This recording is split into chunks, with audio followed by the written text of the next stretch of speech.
Zagrebačka akademska kiparica sa solinskom adresom Dijana i Iva Sesartić u novo je urbano naselje unijela dašak prošlosti, dašak stare Salone.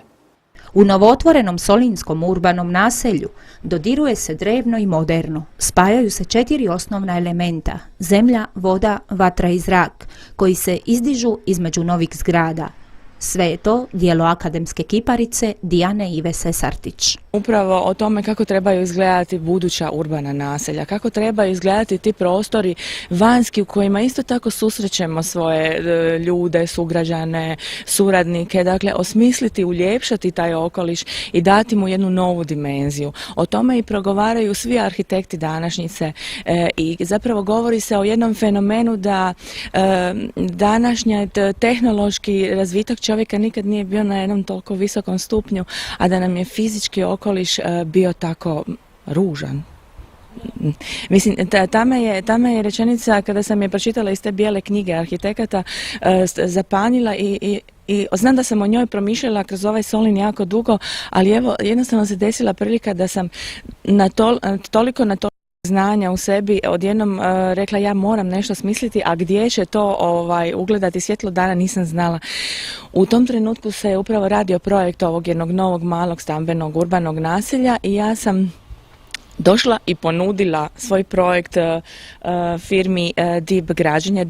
Dolić i Pivac građenje, koji su evo stvarno prepoznali vrijednost ovog projekta, dali mi ovo malo zelene površine koliko su mogli i stvarno im od srca zahvaljujem jer projekt je iziskivao i financijsku stranu, iziskivao i povjerenje da sve to skupa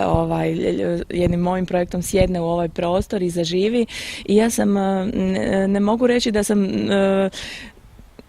super zadovoljna jer zapravo kad vidim koliko puno još ima toga što bi se u Solinu trebalo napraviti na tim zelenim površinama, nekako me uhvati malo onako stiska oko srca, ali ovaj kao malo pionirski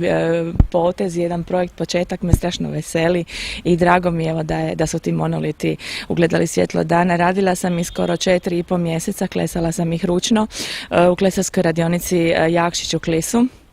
koji su mi stvarno svesrdno pomogli u tom projektu, jer ipak kamen je poprilično teško klesati, ali nisam se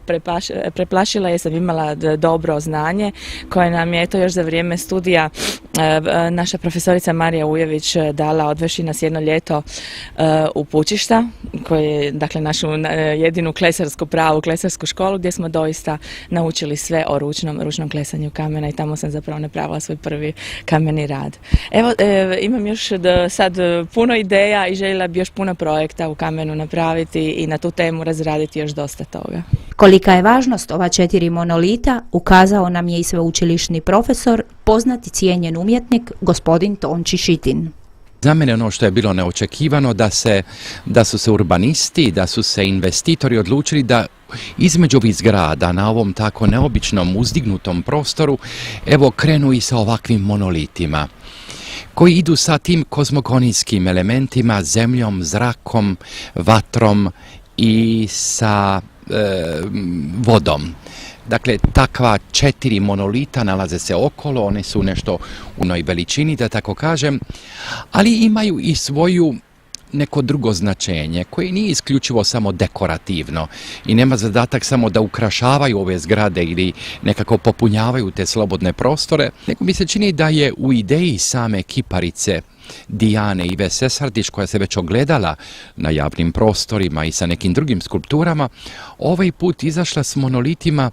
koji su ne samo izvani taktilni, da tako kažem, i u ovom svom oplošju imaju neku znakovitost ovisno o tematici koju zapravo tu imaju, pa kada je riječ o zraku onda su, vidjeli ste, te neki krugovi koji se dižu prema gore i ispunjeni su nekim ozonom, da tako kažem, ili ovdje kada je riječ o zemlji pa izlaze neke biljke iznutra i sve ispleteno takvim nekim neobičnostima,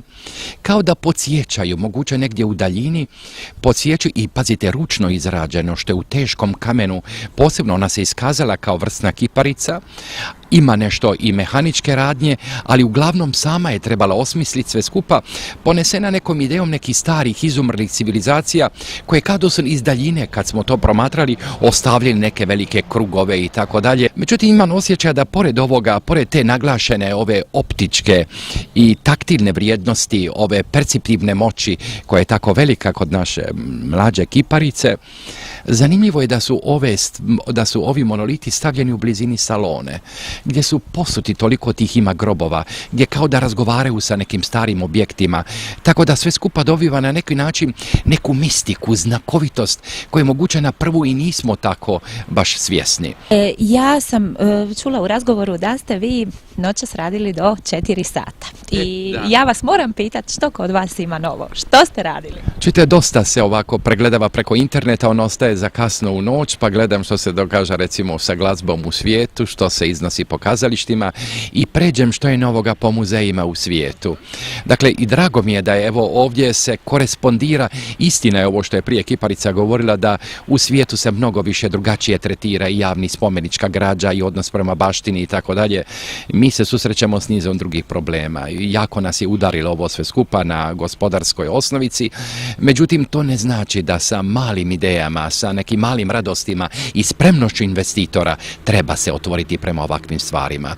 Život je meni radosniji kad sam došao ovdje, kad sam vidio da postoji nešto i ovako drugo. Ne samo lijepe zgrade, ne samo vidikovci, ne samo i tako dalje, nego evo da se otvaramo i svemu ovome. Žao mi je samo što su susjedi već podigli po jedan kat iznad i zatvaraju sve skupa, dakle stare neke stvari u nas, ali osjećamo ovdje jednu silnu energiju, blizinu salone, blizinu nečeg što je tako nekako odredilo našu sudbinu i moguće i današnji život ovdje. Zato se osjećam evo svečano i pred ovim monolitima, pred idejom i pred svemu ono što ona u meni budi i znači i meni samome, a nadam se i svima koji će ovdje doći. 4 monolita, ili kako autorica voli kazati 4 kamena stupa, fantastično su se uklopila u moderno, urbano, te pokazala da ovakvih dijela fali i na drugim mjestima, jer ona daju uistinu poseban čar, mistiku, te svakako oplemenjuju svoju okolicu.